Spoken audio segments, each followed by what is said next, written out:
Le Premier ministre, ministre de l'administration territoriale et de la décentralisation, le général des divisions Abdoulaye Maïga, a présidé ce matin la réunion ordinaire du comité interministériel de gestion des crises et catastrophes. La réunion a salué les progrès obtenus ces derniers jours dans l'approvisionnement du pays en hydrocarbures.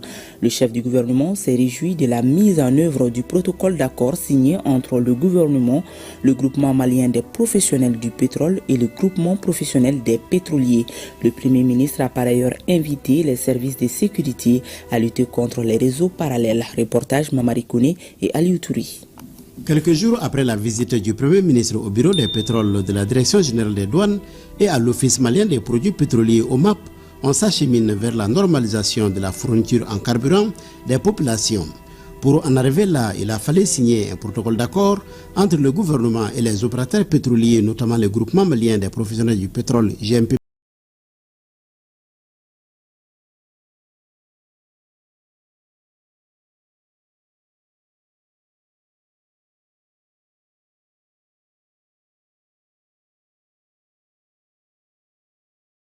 Mais aussi et surtout en termes de l'évolution de la gestion de la crise des hydrocarbures que connaît notre pays.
A invité l'ensemble des services impliqués dans la gestion-là de faire preuve de fermeté par rapport aujourd'hui.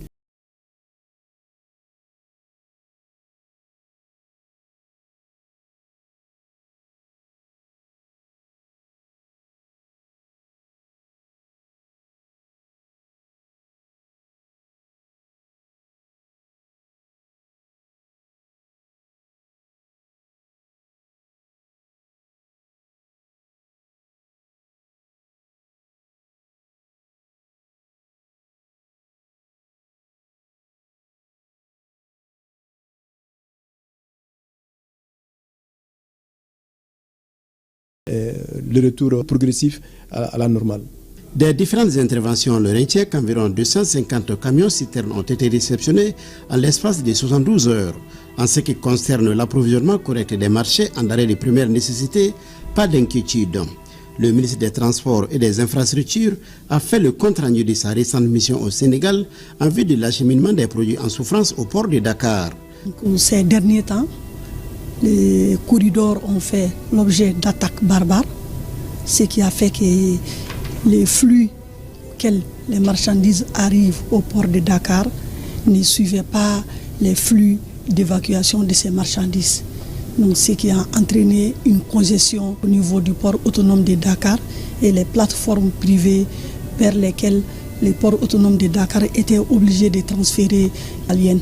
Donc, quand on a rencontré les gestionnaires des terminaux, les autorités portières et tous les acteurs qui interviennent sur la ligne d'approvisionnement, les frères sénégalais nous ont fait une concession. C'est-à-dire qu'ils ont pris une décision où tout ce qu'il y avait comme surcoût sur nos marchandises puisse être annulé. Et avec ça, les marchandises vont être acheminées au Mali avec des coûts normaux. Et des coûts normaux vont permettre l'accessibilité facile des Maliens à des coûts normaux aussi, c'est-à-dire à des moindres coûts. Le Premier ministre chef du gouvernement a félicité les membres du comité et les opérateurs pétroliers pour la mise en œuvre diligente du protocole d'accord relatif au dédouanement en 24 heures des camions citernes.